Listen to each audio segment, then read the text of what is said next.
Hello friends, आज का subject BK होगा और बीके में भी जो चैप्टर हम लोग स्टार्ट करने के लिए जा रहे हैं उस चैप्टर का नाम होगा death of partner.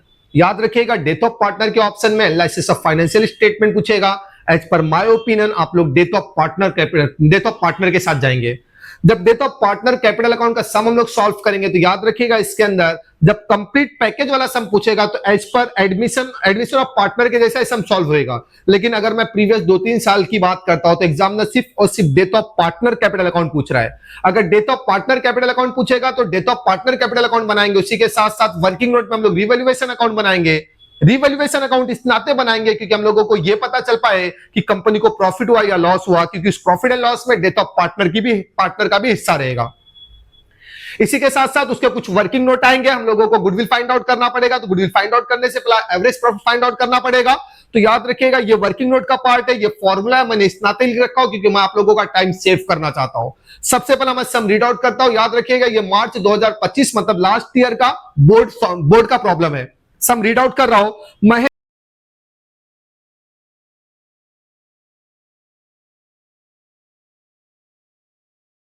Surendra and Narendra way partner sharing profit and losses in the ratio of 5:3:2। एक कंपनी जहां पे 3 पार्टनर है, कंपनी को प्रॉफिट होगा या लॉस होगा, तीनों पार्टनर एक दूसरे के साथ पीएसआर रेशियो में प्रॉफिट एंड लॉस को शेयर करेंगे और profit and loss sharing ratio दिया गया 5:3:2। Their balance sheet as on 31st of March 2019 was as follow. उनके कंपनी का बैलेंस शीट दिया हुआ है। सबसे पहला मैं सम रीड आउट करता हूं। अगर मैं सम रीड आउट करने की तरफ जा रहा हूं तो अपने सामने बैलेंस शीट दिया हुआ है। बैलेंस शीट का एक हिस्सा एसेट है। अगर एसेट की बात करता हूं तो स्टॉक में रियल एसेट है, फर्नीचर में रियल एसेट है, लैंड एंड बिल्डिंग में रियल एसेट और बैंक में रियल एसेट है। हालांकि इसको रिकॉर्ड करने की जरूरत नहीं क्योंकि एग्जामिनर ने आपसे डिमांड किया है क्या, डेथ ऑफ पार्टनर। लाइबिलिटीज में जाऊंगा तो लाइबिलिटी में सबसे पहली लाइबिलिटी दिख क्या रही, कैपिटल अकाउंट। कैपिटल अकाउंट किसका है, पार्टनर का। हम लोगों ने पार्टनर कैपिटल अकाउंट बनाया और पार्टनर कभी भी अपने बुक पर अपना नाम नहीं लिखेगा, क्या लिखेगा, बाय बैलेंस ब्रॉट डाउन। मतलब death of partner capital account के कौन सी साइड जाना रहेगा, क्रेडिट साइड। बाद में दिया बिल्स पेबल, क्रेडिटर और बैंक लोन। याद रखिएगा ये तीनों आइटम अपने लिए लाइबिलिटी। अगर हम लोग बैलेंस शीट बनाएंगे तो लाइबिलिटीज में जाके रिकॉर्ड करेंगे, लेकिन यहां पे हम लोगों ने बैलेंस शीट नहीं बनाया तो हम लोगों को रिकॉर्ड करने की जरूरत नहीं है।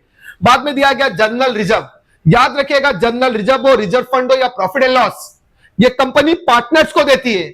और सिंपल सा कॉन्सेप्ट याद रखिएगा, कद्दू कटेगा तो सब में बटेगा। ये कंपनी का जो जनरल रिजर्व ना, इसके अंदर तीनों पार्टनर का हिस्सा है। तो जनरल रिजर्व कंपनी जब डिस्ट्रीब्यूट करेगी तो एज पर पीएसआर रेशियो से जाएंगे। तो फिलहाल तक याद रखिएगा general reserve partner capital account के क्रेडिट साइड लिखेंगे। चलिए एडजस्टमेंट रीड आउट कर लेते हैं। Mr. Narendra died on 30th June 2019 and the following adjustment were agreed as per date। यहां पे बता रहा है कि उन 3 पार्टनर में से एक पार्टनर जिसका नाम नरेंद्र था उसका विकेट गिर गया, उसकी डेथ हो गई। उसकी डेथ हुई है 30 जून को। देखते हैं as per terms and condition आगे एडजस्टमेंट क्या दिया है। Stock, furniture, land and building are to be revalued. यहां पे बता रहा है कि stock, furniture, land and building revalued हो रहा है, मतलब उसके एसेट या तो उसकी वैल्यू कम होगी या तो उसकी वैल्यू ज्यादा हो जाएगी। अब हम लोग देखते हैं जरा, स्टॉक की वैल्यू बता रहा है 16,700 रुपया। अगर ओल्ड बैलेंस शीट के एसेट में जाके देखेंगे तो स्टॉक 17,000 है। 17,000 से अगर आपके एसेट की वैल्यू 16,700 रुपया होगी, मतलब आपके एसेट की वैल्यू 300 रुपया से कम होगी। अगर एसेट की वैल्यू 300 रुपया से कम होगी तो याद रखिएगा अपने को लॉस होगा। अगर लॉस होगा तो उसका सेकेंड इफेक्ट आएगा रिवैल्यूएशन अकाउंट के डेबिट साइड। और पहला इफेक्ट अगर हम लोग बैलेंस शीट का एसेट साइड बनाए रहते तो स्टॉक से माइनस हो जाता था। फिलहाल तक हम लोगों को फर्स्ट इफेक्ट पास करने की जरूरत नहीं है। फर्नीचर की वैल्यू बता रहा 16,200 रुपया। ओल्ड बैलेंस शीट एसेट में जाके देखना, फर्नीचर 18,000 है। अगर 18,000 से 16,200 हुआ मतलब आपके एसेट की वैल्यू 1,800 रुपए से कम हुई। अगर 1,800 रुपए से आपके एसेट की वैल्यू कम हो जाएगी तो आपको लॉस होगा। और कोई भी लॉस हुआ तो आपके पास एक ही अनाथालय है, रिवैल्यूएशन अकाउंट डेबिट साइड। आगे बता रहा है कि लैंड एंड बिल्डिंग की वैल्यू हो गई 30,100 रुपया। जरा ओल्ड बैलेंस शीट के एसेट में जाके देखना, लैंड एंड बिल्डिंग की एक्चुअल वैल्यू दी हुई 16,000। 16,000 से 30,100 होने का मतलब 14,100 से आपके बिल्डिंग की कीमत बढ़ गई। अगर 14,100 रुपीज से आपके बिल्डिंग की कीमत बढ़ जाएगी तो ये आपको प्रॉफिट होगा। और कोई भी प्रॉफिट होगा तो आप लोग इसको रिकॉर्ड करेंगे रिवैल्यूएशन अकाउंट के credit side. Adjustment number 2, Narendra share in goodwill is to be valued from firm's goodwill which was valued at 3 times of the average profit of the last 4 years। Profit of the last 4 years. याद रखिएगा यहां पे आप लोगों को 4 साल का profit दिया हुआ है। 4 साल के प्रॉफिट के बेस पे आप लोग एवरेज प्रॉफिट फाइंड आउट करेंगे और एवरेज प्रॉफिट के बेस पे आप लोग गुडविल फाइंड आउट करेंगे। जब आप लोगों को गुडविल मिल जाएगा तो याद रखिएगा यहां पे 3 टाइम्स एग्जामिनर बोला है तो गुडविल मल्टीप्लाई बाय 3 कर देंगे तो आप लोगों को एवरेज गुडविल मिल जाएगा। जब सम आएगा तो मैं आप लोगों को सॉल्व करके दिखाऊंगा कि गुडविल फाइंड आउट कैसा करना है। इसके बाद adjustment number third, his profit up to the date is to be calculated on the basis of profit of last year. अब यहां पे बताया गया कि नरेंद्र के हिस्से का अगर प्रॉफिट कैलकुलेट करना है तो हम लोगों को बेस लेना पड़ेगा, और एग्जामिनर बता रहा है क्या बेस लास्ट ईयर को लेना है। Adjustment number 4, Narendra was entitled to get a salary of ₹1200 per month. जब तक नरेंद्र जिंदा था कंपनी उसको 1200 रुपए के हिसाब से सैलरी पे करती थी। अगर एक महीने का 1200 रुपया दे रही थी तो नरेंद्र का विकेट 30 जून को गिरा था, मतलब नरेंद्र 3 महीना तक जिंदा था, अप्रैल मई एंड जून। तो 1200 के हिसाब से 3 महीने का 3600 रुपया हो जाएगा, तो 3600 रुपया नरेंद्र के क्रेडिट साइड आएगा। आगे दिया हुआ है interest on capital at the rate of 10% per annum to be allowed. Narendra के कैपिटल के ऊपर नरेंद्र को 10% इंटरेस्ट मिलेगा। नरेंद्र 3 महीना जिंदा था, यह याद रखिएगा। नरेंद्र का जो भी अमाउंट होगा उसके ऊपर 10% इंटरेस्ट कंपनी उसको देगी। अगर उसको देगी तो नरेंद्र अपने क्रेडिट साइड लिखेगा। आगे दिया हुआ है Narendra drawing up to the date of his death was ₹900 per month. Narendra company से 900 रुपीज पर मंथ के हिसाब से पैसा विड्रॉ करता था for the purpose of personal use. यहां पे ड्राइंग दिया हुआ है, तो 3 महीना तक नरेंद्र जिंदा था, तो 900 मल्टीप्लाई बाय 3 करेंगे तो यह आ जाएगा 2700 रुपीज, और नरेंद्र ये अपने डेबिट साइड लिखेगा। आगे देखते हैं एग्जामिनर ने डिमांड क्या किया है।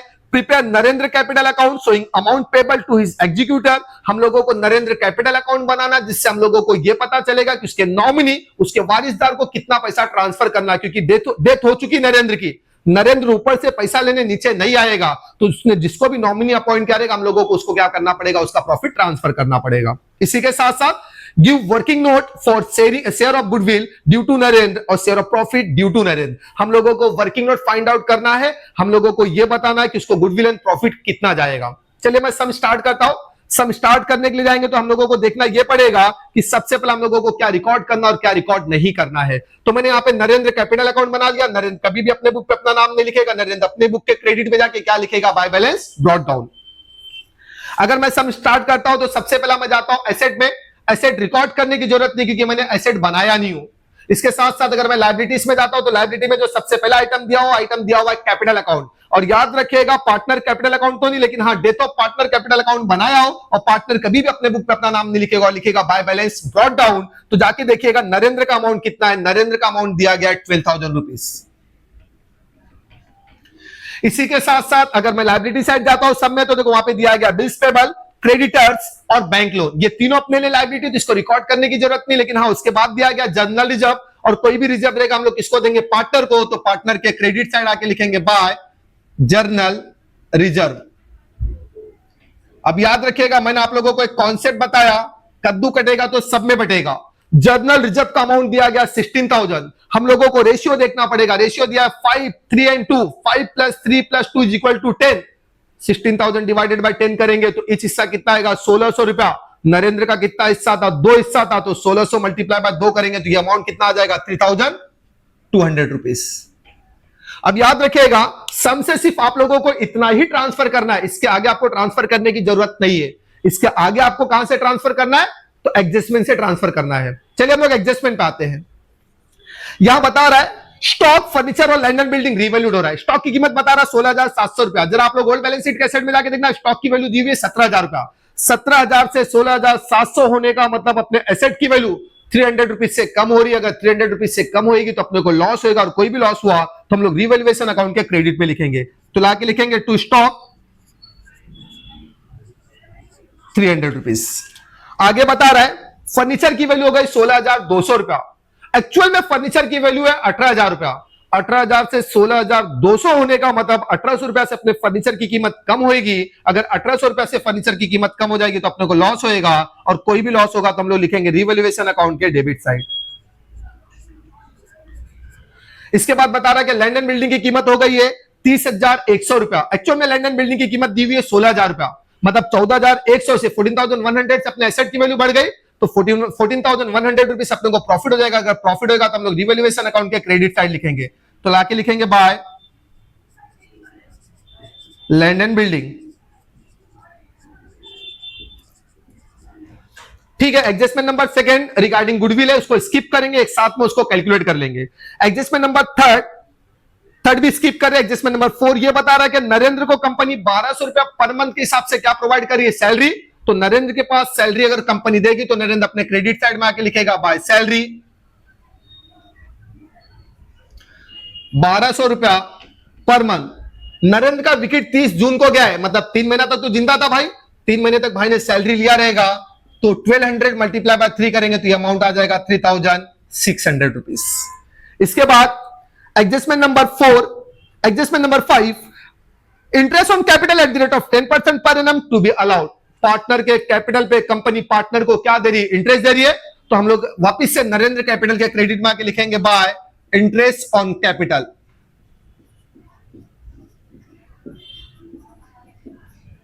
अब याद रखिएगा नरेंद्र का यहां पे कैपिटल कितना है, 12,000 रुपया। रेट ऑफ इंटरेस्ट कितना बताया, 10% बताया। तो 12,000 का 10% 1200 हो जाएगा। अब अपने को पता चल चुका है कि 12,000 का 10% 1200 हुआ तो नरेंद्र कितना महीना जिंदा था, तो नरेंद्र 3 महीना जिंदा था। तो 12 महीने का 1200, तो 1 महीने का कितना होगा 100। अगर 1 महीने का 100 होगा तो 3 महीने का कितना हो जाएगा 300 रुपया। इसी के साथ साथ adjustment number last, Narendra drawing up to the date of his death was ₹900 per month. 900 per month बता रहा है, ताकि हम लोग यहां पे डेबिट में लिखेंगे नरेंद्र के to drawing 900 rupees per month multiply by 3, तो अमाउंट आ जाएगा 2700 रुपीज। अब हम लोग जाएंगे गुडविल फाइंड आउट करने के लिए। तो याद रखिएगा यहां पे 4 साल का गुडविल दिया है, अमाउंट है 30,000, first year 25,000, second year, third year 25,000 और फोर्थ ईयर दिया हुआ है 40,000 रुपया। तो सबसे पहले हम लोग जब गुडविल फाइंड आउट करने के लिए जाएंगे तो गुडविल फाइंड आउट करने का देखो फॉर्मूला होता है average profit multiply by number of year purchase. तो डायरेक्टली या इनडायरेक्टली हम लोगों को एवरेज प्रॉफिट कैलकुलेट करना पड़ेगा, और एवरेज प्रॉफिट अगर कैलकुलेट करेंगे तो फॉर्मूला है total profit divided by number of year. Total profit कितने साल का दिया हुआ, 4 साल का, और मैंने आप लोगों को अमाउंट बता दिया है 4 साल का जो प्रॉफिट उसका टोटल कितना आएगा 1,20,000। अगर उन चारों को एड ऑन करेंगे तो यह अमाउंट आएगा 1,20,000। कितना ईयर दिया, 4 ईयर्स डिवाइडेड बाय 4, तो कितना आ जाएगा ये 30,000 रुपीज। ये जो 30,000 रुपीज आया ये आपका क्या बन जाएगा average profit. Goodwill find out करने का फॉर्मूला क्या, average profit multiply by number of year purchase, और number of year purchase examiner बताया 3 इयर्स, ये कितना आ जाएगा 90,000 रुपीज। अब हम लोगों को फाइंड आउट करना share of goodwill to Narendra. ये जो 90,000 रुपया है ना, ये किसी एक पार्टनर का नहीं है, एंटायर फर्म का है, और उस कंपनी में टोटल 3 पार्टनर है। तो 3 पार्टनर में से नरेंद्र का हिस्सा कितना आएगा ये हम लोगों को फाइंड आउट करना है। तो सबसे पहला मेरा फॉर्मूला मुझे क्या बोलता है, goodwill of the firm. Goodwill of the firm कितना बता रहा, 90,000 rupees multiply by Narendra share. तो याद रखिएगा अगर नरेंद्र के शेयर की बात हो रही है तो शेयर दिया गया 5, 3 और 2, that means 5 divided by 10, 3 divided by 10 and 2 divided by 10। एक जीरो से एक जीरो कैंसिल हो जाएगा, 9,000 मल्टीप्लाई बाय 2 करेंगे तो कितना आ जाएगा 18,000 रुपीज। तो याद रखिएगा यहां पे नरेंद्र के हिस्से का जो गुडविल आया, गुडविल का अमाउंट कितना 18,000 रुपीज। तो हम लोग नरेंद्र के क्रेडिट में आके लिखेंगे बाय गुडविल 18,000 रुपीज। चलिए ठीक है, हम लोगों को प्रॉफिट भी फाइंड आउट करना है। तो यहां पे बताया कि share of profit is equal to last year profit. Examiner ने बेस बोला है लास्ट ईयर का लेना है, अगर 2 इयर्स बोला रहता तो हम लोगों को 2 साल का लेना पड़ता था। तो लास्ट ईयर का प्रॉफिट कितना दिया 40,000 रुपीज। एक बार देख लेना लास्ट ईयर का प्रॉफिट कितना दिया 40,000 rupees multiply by share of Narendra, और नरेंद्र का कितना हिस्सा है 2 डिवाइडेड बाय 10। एक जीरो से एक जीरो कैंसिल हो जाएगा, 4,000 मल्टीप्लाई बाय 2 करेंगे तो कितना आएगा 8,000 रुपीज। ये जो 8,000 रुपीज आया ये 12 महीने का आया। नरेंद्र कितना महीना जिंदा था, तो याद रखिएगा नरेंद्र 3 महीना जिंदा था। तो हम लोगों को देखना पड़ेगा ड्यू ऑफ नरेंद्र की अगर मैं बात करता हूं तो ड्यू ऑफ नरेंद्र में आएंगे तो यहां पे लिखेंगे 8,000 रुपीज। वो 3 महीना जिंदा था, साल में टोटल 12 महीने होते हैं। 3 1 जा 3, 3 4 जा 12, 4 1 जा 4, 4 2 जा 8। तो ये अमाउंट आया 2,000 रुपीज। तो आके हम लोग लिखेंगे by profit and loss suspense account 2,000 rupees. अब याद रखिएगा ये सब कर देने के बाद हम लोगों को बुक्स ऑफ अकाउंट को क्लोज करना पड़ेगा। तो सबसे पहले हम लोग रिवैल्यूएशन अकाउंट क्लोज करेंगे। रिवैल्यूएशन अकाउंट का आइदर डेबिट साइड ज्यादा रहेगा, अदरवाइज क्रेडिट साइड ज्यादा रहेगा।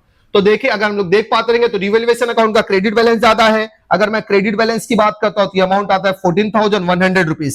इसी के साथ साथ अगर मैं यहां देखता हूं तो इसका भी अमाउंट आएगा 14,100 रुपीज। इन तीनों आइटम को अपने को माइनस करना पड़ेगा। माइनस करेंगे तो अमाउंट आएगा, देखो 14,100 से 2,100 माइनस करेंगे तो अमाउंट आएगा 12,000 रुपीज। अब याद रखिएगा ये जो 12,000 रुपीज है किसी एक पार्टनर का नहीं है, इसके अंदर तीनों पार्टनर का। तो हम लोगों को क्या करना पड़ेगा, रेशियो देखना पड़ेगा। तो आके मैं यहां लिख देता हूं to revaluation profit transfer to partner capital account. ठीक है, ज्यादा मगजमारी मत करना, अपने को पता है यहां पे तीन पार्टनर है। पहले का नाम क्या दिया है, यहां पे पहले का नाम दिया हुआ है महेंद्र, सुरेंद्र और नरेंद्र। इनके रेशियो से अपना कोई लेना देना नहीं, फिर भी बना देना 5, 3 एंड 2। 12,000 डिवाइडेड बाय 10 करेंगे तो इस हिस्सा कितना आएगा 1200।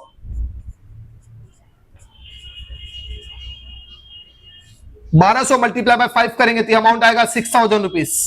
ये अमाउंट आएगा 3,600 रुपीज और ये अमाउंट आएगा 2,400 रुपीज। तो अपने को नरेंद्र से लेना देना और नरेंद्र का अमाउंट देखिएगा कितना है 2,400 रुपीज। रिवैल्यूएशन के डेबिट में नरेंद्र का नाम है तो नरेंद्र के हम लोग कहां जाएंगे, क्रेडिट में लिखेंगे by revaluation account. In bracket लिख देना प्रॉफिट, और प्रॉफिट का अमाउंट कितना दिया हुआ है 2,400 रुपीज। अब हम लोगों को इसको भी क्या करना पड़ेगा, क्लोज करना पड़ेगा। इधर डेबिट साइड ज्यादा रहेगा, अदरवाइज क्रेडिट साइड ज्यादा रहेगा। अगर मैं क्रेडिट अमाउंट देख पाता हूं तो ये अमाउंट आएगा 41,500 रुपीज। सेम अमाउंट यहां लिखेंगे 41,500 रुपीज। 41,500 से 2,700 रुपीज माइनस करना पड़ेगा। अगर माइनस करेंगे तो 7 और 8 15 का 5 करिए क्या, 1 2 और 1 3, 3 और 8 11 करिए क्या, 1 1 और 3 4। ये अमाउंट आएगा 38,800 रुपीज। तो लाके लिख देंगे यहां पे टू एग्जीक्यूटर लोन अकाउंट। किसको ट्रांसफर करने बोला है, एग्जीक्यूटर लोन अकाउंट को ट्रांसफर करने बोला है। तो याद रखिएगा जैसे ये रिवर्स बैलेंसिंग करने के बाद ये अमाउंट आएगा, हम लोगों ने सम क्लोज किया। इसके बाद भी अगर आप लोगों को कोई चैप्टर में कोई टॉपिक में अगर कोई डाउट आता है तो प्लीज आप लोग मुझे जहां से भी फॉलो कर सकते हैं। अगर आप मेरे इंस्टा आईडी पे जाएंगे तो वहां बायो में लिंक दिया हुआ यूट्यूब चैनल का। और मैं बार बार आप लोगों से ये बता रहा हूं कि ये सब प्रैक्टिकल सम्स को इंस्टा पे अपलोड कर पाना डिफिकल्ट टास्क है।